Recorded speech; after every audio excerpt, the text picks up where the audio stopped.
বনানীতে যে অফিসটা ছিল দলের, অফিসে যাচ্ছিলাম। তো কাছাকাছি যখন এসেছি তখন রাস্তার এক জায়গায় একটু জটলা, কয়েকজন মানুষ, একজন মহিলা শুয়ে আছে বোধহয়, সাথে এক ছোট বাচ্চা ছিল, হ্যাঁ মেয়ে ছিল বোধহয় সম্ভব। তো দেখেই বোঝা যাচ্ছে যে মহিলা অসুস্থ। তা আমি রাস্তার এই পাশে, ওটা ছিল on the other side of the road, অফিসে তখন ফোন করলাম আমার এক সহকর্মীকে, বললাম যে কোথায় তুমি? ও বললো ভাই আমি অফিসে। কারণ যে আমি অমুক জায়গায় আছি, তুমি আসো। ও তাড়াতাড়ি আসলো, আসার পরে আমি যে দেখো ব্যাপারটা কি। আমি আর ওই জটলাতে যাইনি, আমি হলো তো ও দেখে এসে আমাকে বলল যে খুব সম্ভবত মহিলাটা খুব অসুস্থ, এবং আমি তখন ওকে আমাদের জন্য অফিসে যে ডাক্তার ছিল যোগাযোগ করো, দেখো মহিলাটা কিভাবে সহযোগিতা করা যায়। তারপরে মহিলাটাকে হসপিটালাইজ করা হয়, পরে আলহামদুলিল্লাহ সুস্থ হয় মহিলাটা।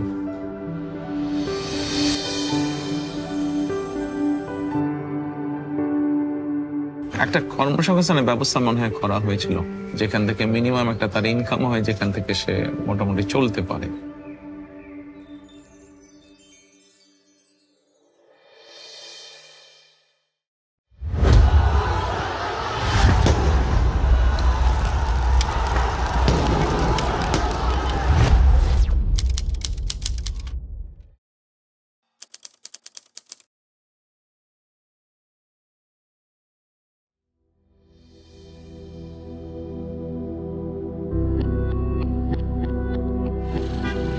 আমাদের বৌদ্ধ মন্দির থেকে তিলপাপাড়া অনেক দূর। ওখানে যেয়ে কিছু মানে 1 ঘন্টার ভিতরেই উনি ওখান থেকে মনে করেন দগ্ধ অবস্থায় সমস্ত বিশ্ব রোড হয়ে আপনার বৌদ্ধ মন্দির এসেছে। আর সে নিজের গায়ের কাপড় চোপড় খুলে খুলে ফেলেছে। কত মানুষ রাস্তায় ছিল, কেউ বাঁচানোর চেষ্টা করেনি। তখন বৌদ্ধ মন্দিরে এসে আমাদের পরিচিত একটা দোকান, সেখানে ওনাকে বরফ টরফ দিয়ে, হরতাল ছিল, গাড়ি যাচ্ছে না। পরে আমার ভাইয়েরা জোর করে একটা গাড়ি নিয়ে নিজেরাই চালিয়ে নিয়ে গিয়েছে আপনার বাণী মিডে। পরের দিন আমি আমার আব্বুকে দেখতে যাই, তখন আমার আব্বু আমার দেখে কান্না করছিল, মানে বোঝাচ্ছিল যে তার গা ঝুলে পড়ে যাচ্ছে, হয়তো তার কষ্ট হচ্ছিল, সেটা বোঝাচ্ছিল। আমাদের 2 বোনকে মাথায় হাত দিয়ে ওগুলো মানে আমাদেরকে দেখছিল, দেখে উনি একা একাই কান্না করছে। আব্বুকে তো ওইভাবে কখনো দেখিনি, মানে পুরো শরীর ব্যান্ডেজ করা ছিল। হসপিটালে যেয়ে দেখার পরে আমার মাথা ঘুরে যায়, আমি হসপিটালে অজ্ঞান হয়ে যাই। আমি তো ওনার চিকিৎসা অধীন, আমি ওনার সঙ্গে ছিলাম 5 দিনের দিন। আমাকে বললো একটা কলা দাও, কলা খাই, পানি খাই বলে নিয়ে কলাটা যেই নিতে গেছি, তেজ ফিরেন দেখে চোখ উল্টাইয়ে ওই সময় জানটা বেরিয়ে গেল। আমার বাচ্চারা বাসায় ছিল। খবর আসলো, একজন আমাদের এলাকারই মামা হয় পরিচিত, এসে বলছে যে আমির হোসেন মারা গেছে। এটা শোনার পর মানে আমাদের 2 বোনের মাথায় আর কোনো কাজ করেনি। পরে আমি যে আর আব্বুকে দেখতে পাইনি, আমি দেখছি ওই যে ঢাকনাওয়ালা ট্রেসারগুলো আছে না, ওতে করে আব্বুকে নিয়ে যাচ্ছে। যখন লেখালেখি করে লাশের জন্য, আমি অনেক হাতে পায়ে ধরছি যে দেখেন আপনারা অন্তত পোস্টমর্টমটা করেন না।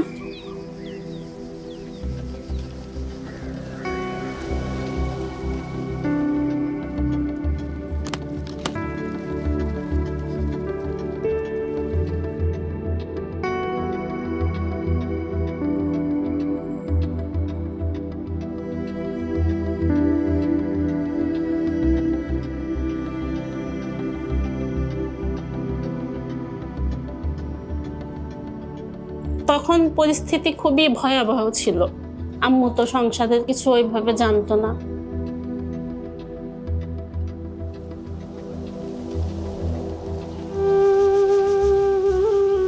বাবা না থাকলে তো কিছুটা অসহায় লাগেই। আমিও ছোটবেলায় বাবা হারিয়েছি, কাজেই মাথার উপরে বাবার ছায়াটা না থাকলে তো অসহায় লাগে। সেটা ছেলে হোক মেয়ে হোক, হয়তো আমাদের সামাজিক ব্যবস্থায় মেয়েদের জন্য বিষয়টা একটু বেশি কষ্টকর। যখন তাদের এরকম ঘটনাটা ঘটে, তারপরে থ্রু ডক্টর আমান আমরা হেল্প করতাম ফ্যামিলিটাকে। করে একদিন আমান ভাই আমার ওখানে যাই, যে বলে আপনার আমরা মাসে কিছু যদি অনুদান করি আপনি কি চলতে পারবেন? বললে আপনি কাউকে এই বিষয়টা কোনোদিন কেউ যাতে জানতে না পারে। 7 দিয়ে 8 দিয়ে মনে হয় 9টি যে বন্ধ হয়ে গেছিল, বন্ধ হয়ে কোনো খোঁজই পায় নাই। তখন আমি তো আর মনে করেন 8 সালের থেকেই মনে হয় বন্ধ হয়ে গেছিল। আমি তখন আমার নিরুপায় হয়ে আমি দেখলাম এ সম্ভব না, আমি তো আর পারতেছি না। স্বাভাবিক আমি জেলে যাওয়ার পরে তো ওই হেল্পটা বন্ধ হয়ে যায়। ওরাও সবাই তো সমস্যার মধ্যে, কি করবে। তখন আমার ওয়াইফকে জানায় বিষয়টি। তখন আমার ওয়াইফ আমাকে জেলখানায় জিজ্ঞেস করলেন যে এরকম। বললাম যে হ্যাঁ এটা তো করতাম, বাট এখন তো পারছি না আমরা। ওনারা যখন 1 বছর খোঁজ না হয় তখন আমি খুবই অসুস্থ হয়ে পড়ছিলাম, কারণ আমার সাহসটা হারাই ফেলছিলাম। সেলাই মেশিনে কাজ করে 3টা পেট, তারপরে লেখাপড়ার খরচ, তখন আমি নিজেই বাড়ি চলে আসছি। মনেও কখনো কল্পনাও করি নাই যে ওনারা আর আমার কোনোদিন খুঁজবে। বছর খানিক পরে তখন আবার আমার মামা একদিন ফোন দিয়েছে আমার আম্মুকে। তখন মনে করেন আমার সাহস, আমার একটা বুকে সাহস আসলো। সেই থেকে সমস্ত চিকিৎসার ভার আমার আম্মুর, আমার বড় বোন অসুস্থ হয়েছিল, সমস্ত চিকিৎসার ভার আমার মামাই মানে ওনার দায়িত্বেই করিয়েছে আমার আম্মুকে। এই দেখেন 17-18 মারা গিয়েছে 21 বছর পরছে, অথচ 17-18 বছর ওনারা আমার সঙ্গে আমার পাশে আছে। বিপদে আপদে যেটুকুই হোক আমার খোঁজ রাখছে, এটাই হচ্ছে। উনি মনে করেন যে আমার মেয়েদেরকে দিত আর বলতো পড়াশোনা করছো, সকালে এইভাবেও খবর নিচ্ছে, তোমরা কি স্কুলে গেছো, কিভাবে পড়ো, কখন পড়তে বসো। মেয়েদের সবসময় বলে ওদেরকে দিয়ে দেবেন না। যেহেতু বাবাও নেই, সেই জন্য ওরা যদি লেখাপড়া শিখতে পারে, ওরা যদি নিজের পায়ে দাঁড়াতে পারে, তাহলে ফ্যামিলিটার মধ্যে আত্মবিশ্বাসটা ফিরে আসবে। আমি সেই চিন্তা থেকেই বলেছিলাম যে বিয়ে তো করবি, সেটা 2 দিন আগে হোক পরে হোক। তো আমার মা আমাদের জন্য সেই থেকে, আমার মাও আমাদের জন্য অনেক করেছে, মনে করেন পড়াশোনা শেষ করিয়েছে। আমি তো তখন বুঝি নাই যে আমি এটা কোথা থেকে পাচ্ছি। আমি তো এতদিনও জানতাম না। এইবার ডাক্তার দেখাইতে যেয়ে এই মনে হয় বছর 2, তখন বললো যে আপনি যেহেতু নামাজ পড়া রোজাদার লোক, আপনাকে আমার কিছু বলার নেই, ওনার জন্য দোয়া করেন। ওনার আম্মা খুব অসুস্থ, উনি ফোন দিয়ে আমাকে এটা বলে। তখন আমি বুঝতে পারি। আমার যখন কেউই ছিল না, তখন 2টা বাচ্চা নেমে অসহায় অবস্থা, ওনারাই আমার পাশে ছিল। ট্রিটমেন্টের থেকে শুরু করে সমস্ত লেখাপড়া, যা দায় দায়িত্ব, ওষুধপত্র নিয়ে এতদিন আমার সঙ্গে ছিল এবং এখনো আছে। মনে করেন উনি তো বাবার মতো দায়িত্ব এতদিন আমাদের পালন করে এসেছে। ওনাকে দেখলে ওনার সাথে আমি একটু জাস্ট আমার ভালো মন্দ কথাগুলো শেয়ার করতে চাই, ওনাকে একটা সালাম জানাতে চাই। আমার কাছে যখন মনে হয় যে তাদের পাশে একটু দাঁড়ানোতে তারা নিজের পায়ে দাঁড়াতে সক্ষম হয়েছে, তাদেরকে একটু সহযোগিতা করেন, যতটুকুই হোক সহযোগিতা করার জন্য, ডেফিনেটলি তখন তো ভালো লাগবে।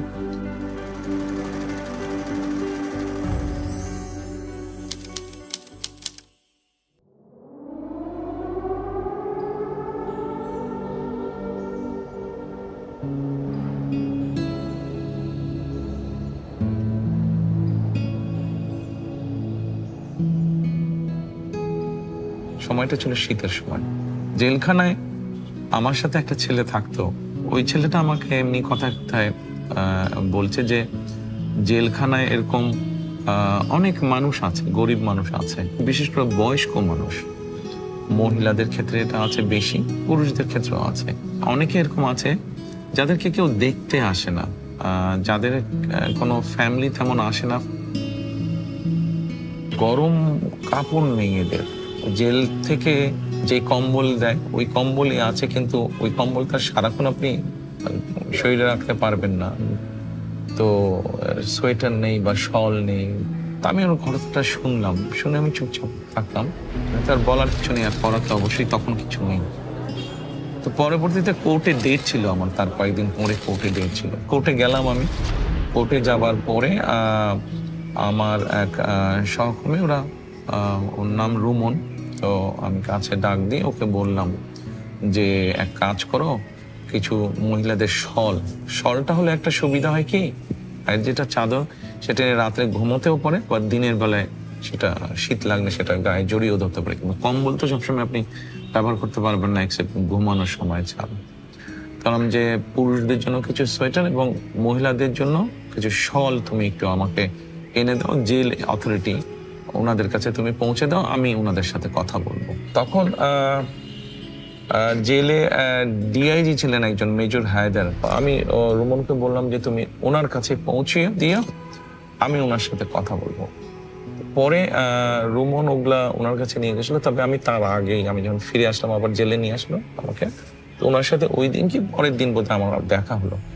তখন আমি বললাম যে হায়দার সাহেব এরকম আমি শুনেছি এরকম, তা আমি কিছু এরকম গরম কাপড়ের ব্যবস্থা করছি, তো ওগুলা এসে পৌঁছলে আপনার কাছে দিবে, তা আপনি যদি একটু দেখে, আমি তো আর দিতে পারবো না, আপনি দেখে যদি সত্যি এরকম যারা নিডি তাদের কাছে যদি একটু এই জিনিসগুলো পৌঁছে দেন।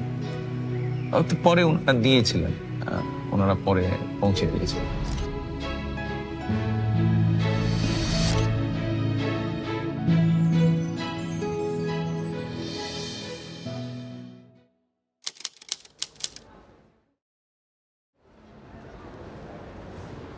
আমার বাবা একজন স্কুল টিচার, মাদ্রাসার টিচার, কিন্তু পরিবারে আমাদের তো 5 ভাই আমরা বেসিক্যালি। তো সেই সময় আমার বাবার জন্য এডুকেশন যে এক্সপেন্সটা সেটা ব্যয় করা বেশ কষ্টকর হচ্ছিল আর কি। আমার বাবা একজন কৃষক, আমার আরও 2টা বোন আছে, এর মধ্যে আমি মেডিকেলে চান্স পাই। আমার বাবা যেহেতু কৃষক, ওনার জন্যে এই 3 জনকে একসাথে এই যে এটার যে খরচটা এটা ক্যারি করা আসলে অনেক কঠিন ছিল। অন্যান্য ভাই যারা ছিল, যারা ভার্সিটিতে পড়তো, তাদের থেকে কিন্তু আমার খরচটা একটু বেশি ছিল। সেই সময়ে একটা প্রেশার নিয়ে, একটা টেনশন, বুঝছেন তা। অনেক ছেলে মেয়ে আসতো, meritorious result, very good, excellent result, কিন্তু মেডিকেল বা ইঞ্জিনিয়ারিং বা আর্কিটেকচার এই পড়াগুলো তো একটু এক্সপেন্সিভ, বেচারারা এফোর্ড করতে পারতো না। আমার প্রতিদিনের টেনশন হইতো যে আসলে কি মানে এইভাবে কি লেখাপড়া কন্টিনিউ করা সম্ভব। যখন আমি ফার্স্ট ইয়ারে থাকি তখন তো আমি টিউশনি খুঁজতেছিলাম, তো শুরুর দিকে ওইভাবে কোনো টিউশনি পাওয়া যাচ্ছিল না। যে কোনো কারণে হোক, আমার স্ত্রী যেহেতু একজন ডাক্তার, সে কারণে হয়তো নিজের অজান্তেই হয়তো মেডিকেলের বিষয়টা চলে এসছে আমার সামনে। এই সময় আমার পাশে বিটু ভাই, এই ওনারা আমাদের সঙ্গে কমিউনিকেট করলেন আর কি, করলেন যে ওরা প্ল্যান করলেন, যে বললেন যে আমরা তো তোমার রেজাল্ট দেখেছি, তোমার সম্পর্কে শুনেছি, আমরা তোমাকে একটা স্কলারশিপ দেওয়ার জন্য সিলেক্ট করেছি। কিছু ক্রাইটেরিয়া ছিল আমাদের, রেজাল্টটা দেখবো আমরা, এবং তার মানে ফাইন্যান্সিয়াল ব্যাকগ্রাউন্ডটা সত্যি ডিজার্ভ করে কিনা, কারণ আমাদের তো রিসোর্স অল্প রিসোর্সের মধ্যে যেহেতু আমরা দিব, তো সেই জন্য আসলে সে ডিজার্ভ করে কিনা সেই সাপোর্টটা, তো ওটা আমরা চেক করতাম ভালো করে। এবং আমার পুরো ফ্যামিলিতে কোনো ডাক্তার নেই, আমাদের ফ্যামিলিতে কোনো ডাক্তার নেই বেসিক্যালি। তো আমি কিন্তু ফার্স্ট ডক্টর, তারা চাইতেন যে তার একটা ছেলে ডাক্তার হবে, আর আমিও বেসিক্যালি এটা আমি চাইতাম যে আমিও ডাক্তার হব। তো এই সময় যখন এই হেল্পটা যখন চলে আসলো, তো বাবার জন্য একটা মানে গ্রেট একটা রিলিফ হয়েছিল আর কি, অনেক বড় একটা রিলিফ হয়েছিল আর কি। পুরো মানে ফার্স্ট ইয়ার থেকে শুরু করে একদম ইয়ার পর্যন্ত, ফাইনাল ইয়ার পর্যন্ত, যতদিন আমি ইন্টার্নিতে না যাচ্ছি এবং ইন্টার্নের ভিতর না পাচ্ছি, এই সময়টা পর্যন্ত ওরা কিন্তু আমাকে ফুলি একটা ফাইন্যান্সিয়াল সাপোর্ট আমাকে দিয়েছে। তারা শুধু মানে ফিনান্সিয়াল সাপোর্ট দিয়েছেন ব্যাপারটা এরকম না, মাঝে মাঝেই আমার মানে পড়াশোনা কীরকম হচ্ছে, আমার রেজাল্ট কীরকম হচ্ছে, আমি কি প্রোগ্রেস করছি কি না, বা অন্য আনুষঙ্গিক কোনো প্রবলেম আছে কি না, আমাদের আর কী ধরনের সহযোগিতা প্রয়োজন, এগুলো সব কিছুই খোঁজখবর নিতেন। এখন বড় হয়ে গেছে, এখন ফুল ফ্লেজের ডাক্তার হয়েছে অনেকে, বিসিএস পরীক্ষাও মনে হয় দিয়েছে, কেউ বিসিএস পরীক্ষা দিয়েও আপনার মেডিকেলে জয়েন করেছে। তো আমাদের এই স্কলারশিপটা যে জনাব তারেক রহমান স্যার দিয়েছেন, মানে এটা কখনোই আমাদেরকে মানে ইনফর্ম ওইভাবে করা হয়নি। তখন আমি জিজ্ঞাসা করছিলাম যে আসলে ফান্ডিং করা হচ্ছে, ডিটেলসটা আমাকে একটু বলা যাবে? তো ডিটেলস করে না, আপনাকে এটা স্কলারশিপ দেওয়া হচ্ছে, এখন ডিটেলস এত কিছু বলা যাবে না, আপনি নিতে থাকেন, আমরা আপনার সঙ্গে কমিউনিকেট করবো। এখন হয়তো কেউ কিছু হয়তো বা জেনেছে, বাট মোস্টলি জানে না। সব মিলে এটা আসলে একটা মানে মানুষের পাশে দাঁড়ানোর অসাধারণ একটা দৃষ্টান্ত। আজকে আমি মানুষকে সেবা করতে পারতেছি, এইটা সম্ভবই হইতো না যদি আমি ওই সময় আমার জার্নিটা কমপ্লিট করতে না পারতাম। একজন ডক্টরকে ডক্টর বানানো শুধু একটা মানুষকে উপকার করা না, এটা হাজার মানুষের উপকার করা। আপনি যখন একটা লক্ষ্য বা উদ্দেশ্য নিয়ে, ঠিক আছে, আপনি যখন একজনের পাশে দাঁড়াচ্ছেন, আপনার যতটুকু সম্ভব আপনার পক্ষে, এবং যখন দেখছেন যে আপনি যে উদ্দেশ্যে দাঁড়িয়েছেন এবং ওই মানুষটা তার লক্ষ্যে পৌঁছেছে, এটাতে ডেফিনেটলি আপনি ভালো ফিল করেন।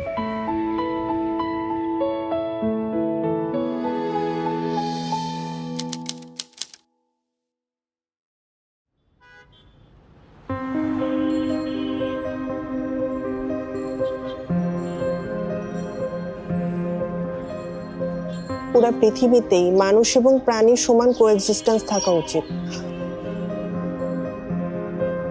প্রতিটা প্রাণী কিন্তু সৃষ্টি করা হচ্ছে কোনো একটা পারপাস সহ, পারপাস ছাড়া কিন্তু কোনো কিছু সৃষ্টি করা হয়নি।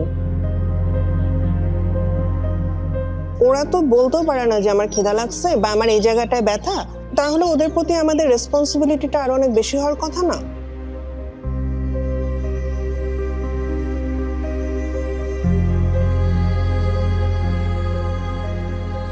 কিন্তু আমাদের মতো দেশগুলোতে যেটা হয় যে আমরা প্রাণীদেরকে একদম একটা সাইডে সরায় ফেলছি।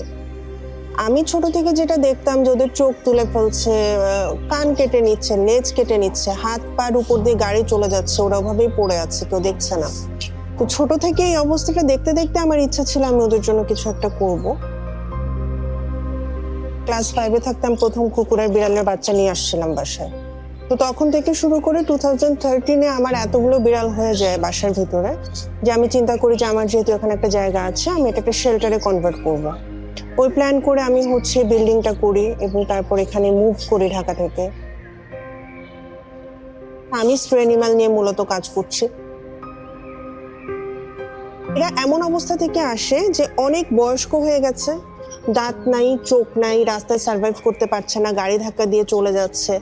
হ্যাঁ, বা অনেককে বাচ্চা অবস্থায় এনেছি যে মা মারা গিয়েছিল, এরপর আর দেখার কেউ নাই।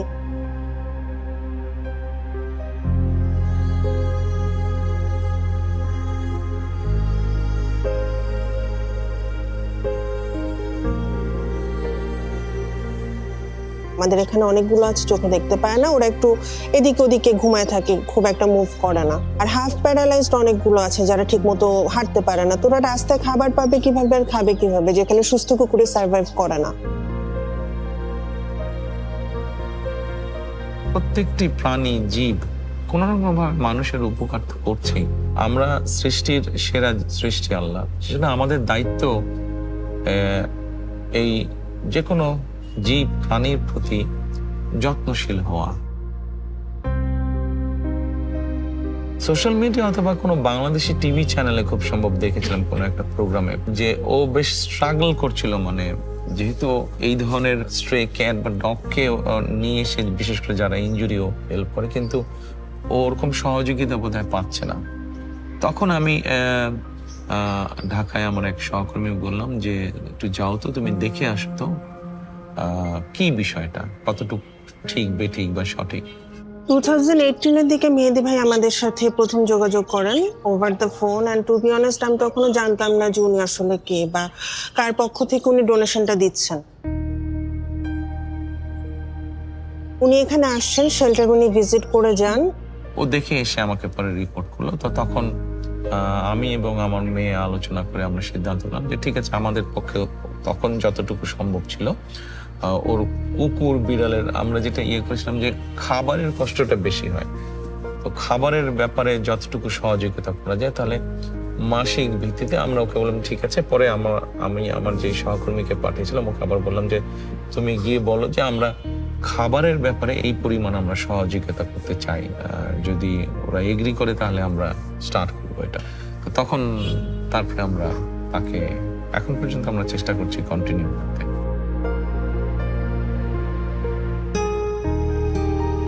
আমরা কোথাও কোনো ডোনেশন দিলে বা ফান্ড দিলে আমরা চাই যে আমাদের নামটা হোক, আমাদের নামটা সামনে আসুক। তো এত বছর ধরে যে উনি হিডেন থেকে আমাদের হেল্পটা করে গেছেন, এটা খুবই অ্যাপ্রিসিয়েটেড একটা জিনিস।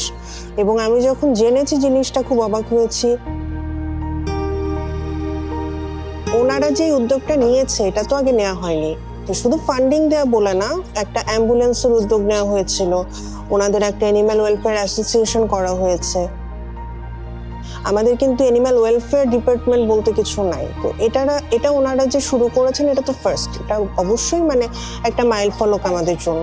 অন্তত একটা জীব হিসেবে যদি আমরা কিছুটা হলেও সহানুভূতিশীল হই এই সৃষ্টিগুলোর প্রতি, শুধু জীবজন্তু কেন, গাছপালা, আমাদের আশেপাশে যে গাছ আছে, গাছপালা সবকিছুর প্রতি, তাহলে আমরা যেরকম একটা সুন্দর পরিবেশ, সুন্দর সমাজ, সুন্দর রাষ্ট্র, সবকিছুই একটু হলেও সুন্দর করে গড়ে তুলতে পারবো। তো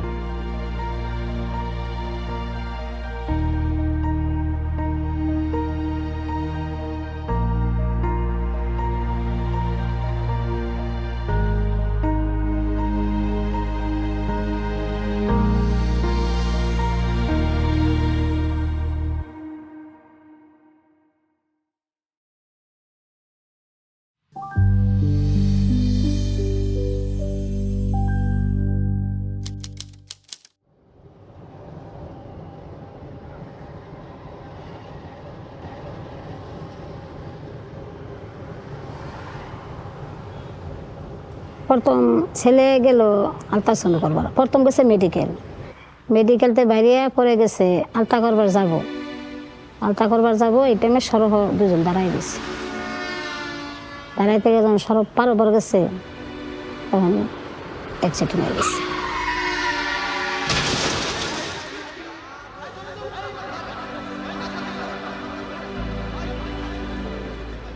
দৌড় করে গিয়ে দিয়ে একটা সিএনসি খারাপ হল, সিএনসিটা খারাপ করে টান দেয় উঠে পড়লাম। ওইটা পরে আমি সিএনসি উঠে পড়লে বেড়া আমার নিলে এবারে বেড়ার করতে চাই দিম, বেড়ার কিছু কই নেই, বেড়াই আমার টান দিয়ে নামাই আছে। নামাই ওইটা আমি দেখি এনে একটা লাশ, দুইটা লাশ, দুই জায়গা আমার পুত আমার বইরে আলছে প্যাকেটও, আর নাতিনটারে গিয়ে পাই নেই আমি।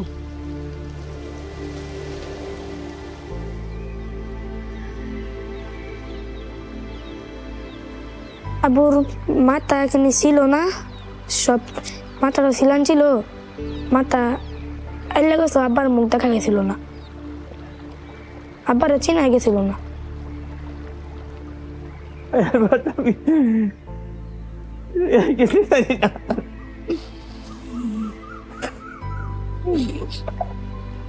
তারপরে গেছি ওরা আম্মুল্লা দেখে, আম্মুর এটা কিছু ছিল না, খালি চোখটা ছিল, আর কিছু ছিল না। ওই আমার একজন বলছে আমার নাতি আছে একটা মেডিকেল আছে, গেছি গেছি এরা মারা গেছে বাচ্চা, এটা শুয়ে দিচ্ছে, শুয়ে থাকলে পরে আমি পরে দোলা মুচ্ছে সময় দিচ্ছি,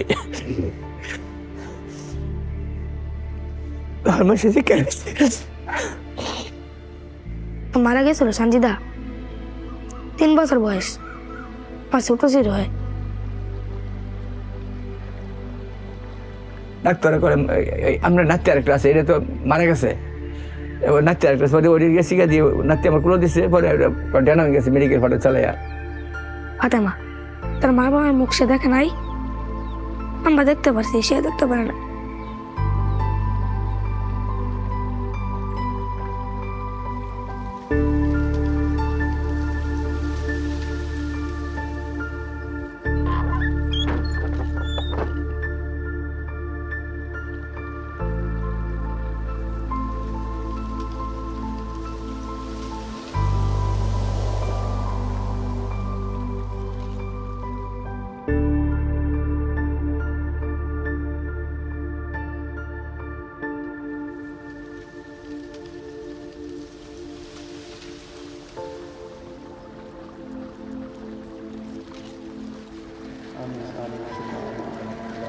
কয়েক বছর আগের ঘটনা, পত্রিকায় দেখে আমি জেনেছি ঘটনাটা। মাটা মারা যায় কিন্তু বাচ্চাটা ভূমিষ্ঠ হয়েছিল, বাচ্চাটাকে এতিমখানায় দিয়ে দিয়েছিল। আর্নিং সোর্স তো বাবা ছিল, বাবা মা দুজনেই মারা গিয়েছে, ওরা কয়েক ভাই বোন। দাদা দাদির সাথে খুব সম্ভব থাকে, এবং দাদা বা দাদির বোধহয় একজন প্যারালাইজ বোধহয়। আমরা তো এমনি অসুস্থ মানুষ, এরপরে আমি কাম কাজ করতাম আগে, তখন তোর করার হয় না, করলে অসুস্থ হয়ে যাই, এরকম বড় বড় কাম করছি, তখন পুত মরার পরে তো আস্তে আস্তে এমনি অসুস্থ হয়ে গেছি। তখন আমি চিন্তা করে দেখলাম যে ওদেরকে যদি আমরা অর্থনৈতিক সহযোগিতা দিই, এমনও হতে পারে যে আশেপাশে হয়তো এমন মানুষ থাকতে পারে যারা কোনোভাবে তাদেরকে এক্সপ্লয়েট করে হয়তো অর্থনৈতিক সুবিধাটা সরিয়ে ফেলতে পারে। মানে দিচ্ছি আমরা তাদেরকে সহযোগিতা করার জন্য, কিন্তু হয়তো তারা বেনিফিটটা পাচ্ছে না, কেউ হয়তো সেখান থেকে সেটা সরিয়ে দিবে। তখন আমি ডিসাইড করলাম যে let us do something different. আমি বললাম যে ওদের সাথে বসো, কথা বলো, এসেনশিয়াল ফুড আইটেম কি পরিমাণ লাগে ফ্যামিলির এই কয়জনের মাসে। তখন মোটামুটি একটা এস্টিমেট করা হলো যে এই অ্যামাউন্ট চাল বা ডাল বা তেল বা চিনি বা নুন এগুলো লাগে। তখন আমি বললাম যে ঠিক আছে, তাহলে এখন থেকে আমরা তাদেরকে এই এসেনশিয়াল ফুড আইটেমের সাপোর্টটা দেবো। হয়তো আল্লাহ রহম করছে, আমি এটার উপায় আছেন, ভিক্ষা ছাড়া উপায় আছেন, আমার তো কিছু করার নাই। তো আলহামদুলিল্লাহ এখনো আমরা কন্টিনিউ করছি। আজকে বেশ কয়েক বছর হয়ে গেল, বাচ্চাগুলো বড় হয়েছে। মাঝে মাঝে আমি ছবিতে দেখি ওদেরকে, আমি বলি যে ছবি পাঠাও আমাকে, ছবি দেখবো আমি, তোমরা যে দিচ্ছ জিনিসগুলো I want to see that. ওটা দিয়ে আমরা যখন আল্লাহর রহমতে আমরা চলতেছি, দেখাউন্ডা চলে যাবে ভাই, আমার 1 মাস আল্লাহ চলে। বড় চালাইতেছে। আর রাইতে চুরি হয়ে যায়, রাইতে 10টা-11টা বাজে খাউন দিয়ে আইছি। কি করি? কি কষ্ট কষ্ট হয়ে গেছে, অনেকদিন কষ্ট হয়ে গেছে। কষ্ট গেছে, এটা আমি হয়তো বুক করছি, অনুভব করছি যে রাইতে 10টা, 8টা, 9টা, 10টা চুরি হয়েছে, খাওয়া গেছে। তার খাউন বন্ধ দেয় নাই, প্রত্যেক মাসে খাউন দিয়ে গেছে। 1 মাসও মিস দেয়নি খাওয়ান দিচ্ছে। মেঘ বৃষ্টি খাউন দিয়ে গেছে। যারা এই কাজগুলো করতে পছন্দ করে, যারা চায় এরকম করতে, পাশে গিয়ে দাঁড়াতে, দলমত নির্বিশেষে, এরকম অনেক মানুষকে আমরা চেষ্টা করেছি তাদের পাশে গিয়ে দাঁড়াতে, যারা আমাদের দলই করে না, আমাদের দলের সাথে যাদের কোনো সম্পর্কই নেই, বাট মানুষটা অসহায়, তার একটা সহযোগিতা বা সাহায্য প্রয়োজন, করেছি আমরা। ধন্যবাদ, মানে লাখ লাখ শুক্রিয়া, তাকে ভাষায় প্রকাশ করার মতো না। উনি যে উপকারটা যা করছে আর কি, এটা আমার বাসায় করার মতো কোনো নাই, বলার মতো কোনো ভাষা নাই। বাচ্চাগুলো বড় হচ্ছে, বাচ্চাগুলো লেখাপড়া শিখবে, ইনশাল্লাহ নিজের পায়ে দাঁড়াবে। ওর বাবা মারা বেঁচে থাকলে তাই তো করতো তারা, তো বাবা মা আনফর্চুনেটলি বেঁচে নেই। এতটুকু যখন আসছে ইনশাল্লাহ বাকিটাও যাবে।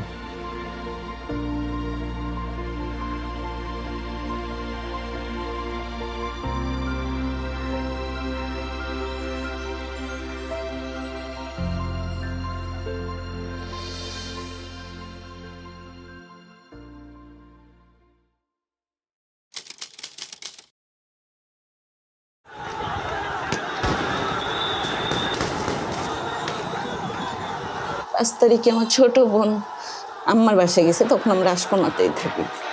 তো আমরা খবর দেখতেছি আমার ছোট বোন ও নাচতেছে, মানে শেখ হাসিনা পালাইছে এটা দেখে ও ওই খবর টবর দেখলো।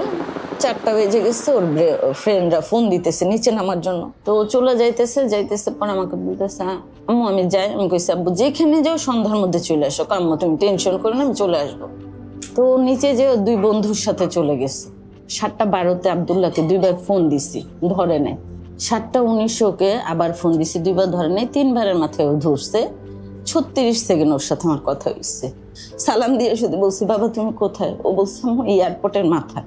বলছি বাবা আজান দিচ্ছে, সন্ধ্যা হয়েছে না, আম্মু আধা ঘন্টার মধ্যে আসতেছে। 8:10 একটা আননোন নাম্বার থেকে ফোন আসছে, রিসিভ করতে করতে কেটে গেছে। আবার উনি কল দিছে। উনি শুধু ফোন দিয়ে বলছে আব্দুল্লাহর আপনি কি হন? আমি বলছি আব্দুল্লাহর মা। কেন, কি হয়েছে? ও অ্যাক্সিডেন্ট করছে, আপনি একটু এখনই আসেন। আমি শুধু ওনাটা নিয়েছি আর আমার ব্যাগটা নিয়েছি আর মোবাইলটা নিয়েছি। তো এর মধ্যে আবার উনি ফোন দিছে আছে আপনি তাড়াতাড়ি না আসলে ঢাকা মেডিকেল পাঠিয়ে দিবে। ওনার এই কথা শোনার পর আমি মোটামুটি যে আব্দুল্লাহর হয়তো গুলি লাগছে, রাস্তায় বেরোনোর পরে আমি বুঝি। তা আমি দৌড় দিয়ে ঢুকে গেছি। ঢুকে ও একটা কফি কালারের টাইস পরা, ওর চেহারা তো ঢাকা, ওর পায়ে সাদা সুতা বাঁধা দেখে আমি বুঝে ফেলছি যে আমার বাবাটা নাই। তা আমাকে ঢুকতেই দিতেছে না। মহিলা মানুষ বলতেছে আপনাকে ঢুকানো যাবে না, আপনি পুরুষ মানুষকে। তোর মামা গেছে, ওর মামা দেখে ওখানে অজ্ঞান হয়ে গেছে, আমি অজ্ঞান হয়ে গেছি।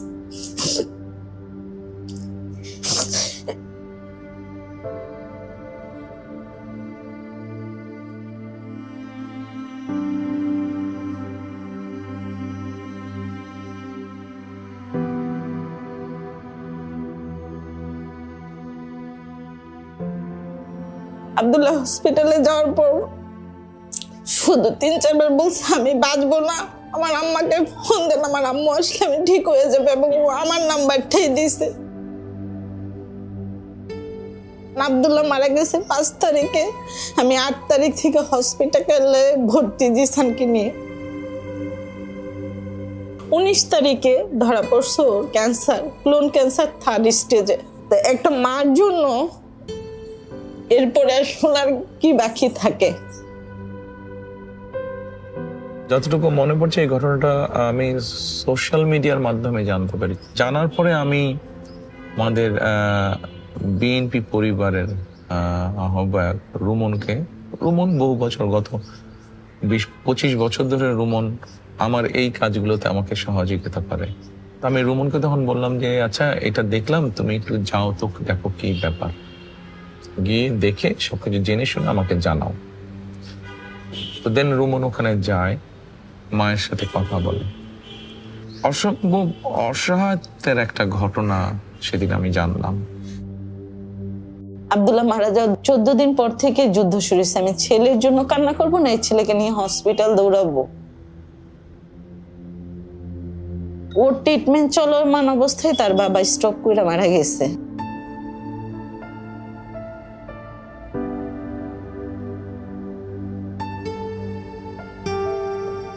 দিন শেষে আমার ছেলের জন্য আমি, আর আমার জন্য আমার ছেলে, আসলে আমরা অনেক একা।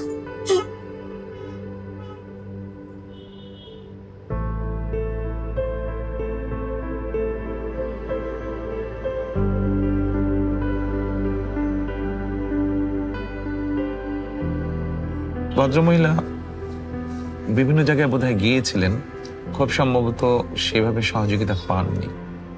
তারপরে আমি তখন রুমনকে বললাম যে ঠিক আছে। তো ও বললো যে ভাইয়া এটা বেশ সময় এবং খরচ লাগবে এই ট্রিটমেন্টটাতে। তো আমি জিজ্ঞেস করলাম কেমন খরচ লাগবে, যেই খরচটা লাগবে একটু অ্যামাউন্টটা একটু বড়। বললাম যে ঠিক আছে, আল্লাহর নাম নিয়ে বিসমিল্লাহ বলে চলো আমরা শুরু করি, যতটুকু পারি আমরা এগোবো, আমরা আমাদের চেষ্টাটা করি, বাকি আল্লাহর ইচ্ছা। ওর এক একটা কেমো 49,000 টাকা করে পড়ছে। 3টা কেমোর পর থেকে প্রত্যেকটা কেমোর টাকা আমরা বিএনপির পরিবারের পক্ষ থেকে পাইছি। উপর আল্লাহর পরে যদি কেউ আমাকে সাহায্য করে দেখে, আমরা বিএনপির পরিবার করছি, কারণ আমার ধরা সম্ভব ছিল না এই ট্রিটমেন্টটা করার। ওর 2টা অপারেশন আমি বাইরে করাইছি, বাইরে ডাক্তার দিয়ে, সিএমএইচ এর ডাক্তার দিয়ে বাইরে করাইছি, কারণ অনেক টাকা লাগছে। 2টা সার্জারির টাকাও সম্পূর্ণ আমরা বিএনপির পরিবার দিচ্ছি। তারেক রহমান নিজে ফোন করে জিসানের খবর নিচ্ছে, আমাকে ওনাদের গুলশান অফিসে ডাকায়া উনি আমার সাথে, আমার ছোট ভাইয়ের সাথে কথা বলছে জিসানের জন্য যা লাগে আমি করব, আমি যতটুকু পারি, আপনি শুধু শক্ত থাক। তখন তো বিধ্বস্ত উনি, স্বামী মারা গিয়েছে, বড় ছেলে শহীদ হয়ে গেছে জুলাই, ছোট ছেলে এরকম অবস্থা। ওনাকে সাহস দেওয়ার জন্য আমি বললাম যে আপনি চিন্তা করবেন না, আমাদের পক্ষে যতটুকু সম্ভব আমরা আপনার পাশে আছি, টেনশন করেন না, আল্লাহর উপরে ভরসা রাখেন, ইনশাল্লাহ আপনার সন্তান সুস্থ হবে। ওনাকে যদি আমি কৃতজ্ঞতা মুখেও বলি সেটা প্রকাশ করে শেষ করতে পারবো না। আমি নামাজ পড়ে ওনার জন্য, ওনার ফ্যামিলির জন্য দোয়া করি। আমাদের সফলতা বা আনন্দটা এখানেই যে বাচ্চাটা আলহামদুলিল্লাহ আজকে অনেক সুস্থ বাচ্চাটা। মানে আমি চাওয়ার আগে এত কিছু পাইছি যে চাওয়ার আর জায়গা নাই গা, মানে আমার কোনো কিছু ফুলফিল, আমার বাচ্চার চেয়ে বড় কিছু তো নাই। তারা আল্লাহর রহমতে তাদের উসিলায় আমি আমার বাচ্চাটাকে সুস্থ পাইছি, এটাই আমার জন্য অনেক অনেক অনেক আলহামদুলিল্লাহ। মাটাও যখন সেই প্রশান্তির হাসি দেয়, ওটাই আমাদের কাছে সবচেয়ে বড় পাওয়া।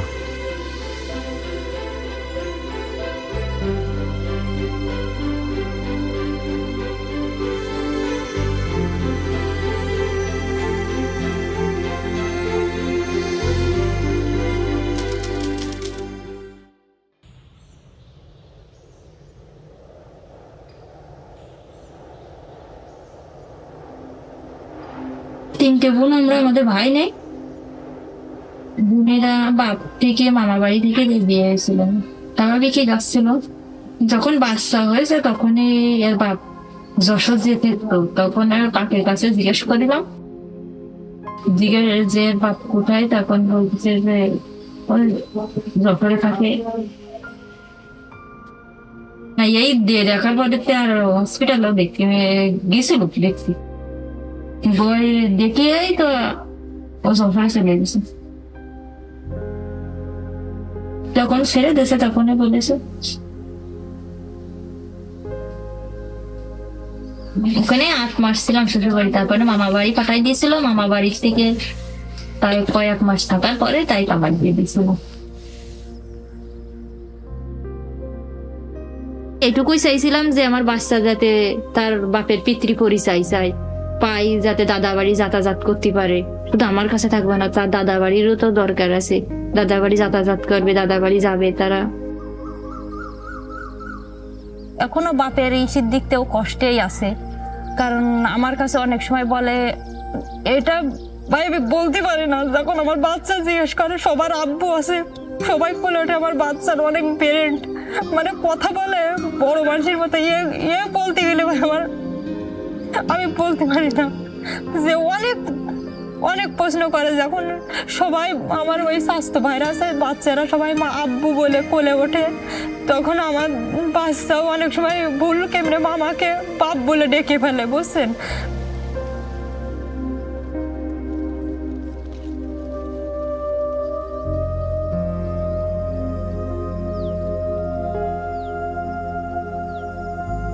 অনেক কষ্টে ছিল, বাচ্চাটাও অনেক কষ্টে ছিল, আমার সাথে অনেক না খেতে গেছে বাচ্চাটাও।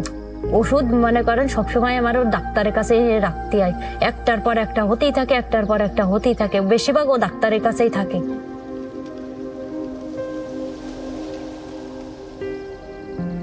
আমাদের থাকার ঘরও ছিল না, যে বাচ্চাটা নিয়ে থাকবো আমাদের থাকারও ঘর ছিল না। এইখানে একটা ভাঙ্গাচোরা একটা টালির ঘর ছিল, মানে মনে অবস্থা যে রাত থাকার মতো না। দিনের বেলা হয়তো বেড়ালাম চালালাম, রাত্রে আমরা থাকতে পারতাম না।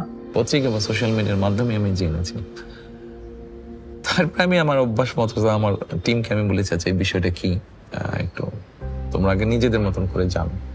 তারপরে ওরা যায় জানে, এবং তারপরে আমাদের অবস্থান থেকে যেটা মনে হয়েছে, যতটুকু মনে হয়েছে করা সম্ভব বা করতে পারবো আমরা সেভাবে চেষ্টা করেছি তাদের পাশে দাঁড়ানোর জন্য।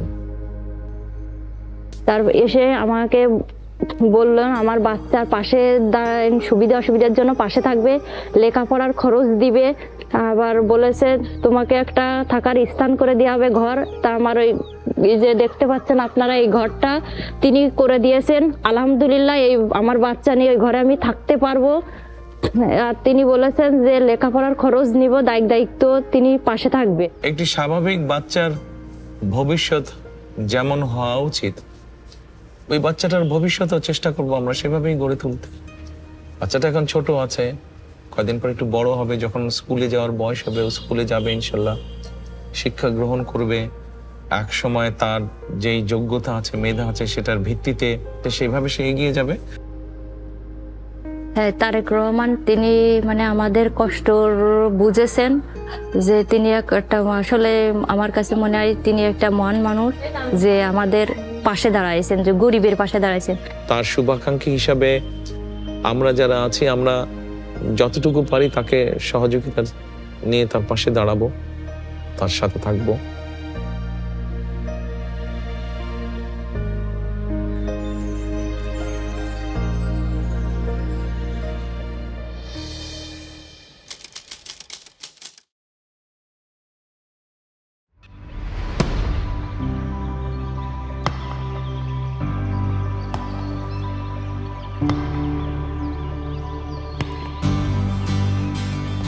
আমার বয়স 6 বছর 2 মাস চলে। আর যখন বয়স 3-3.5 বছর হয়, তখন তুই খেলাধুলা আমি শিখাই।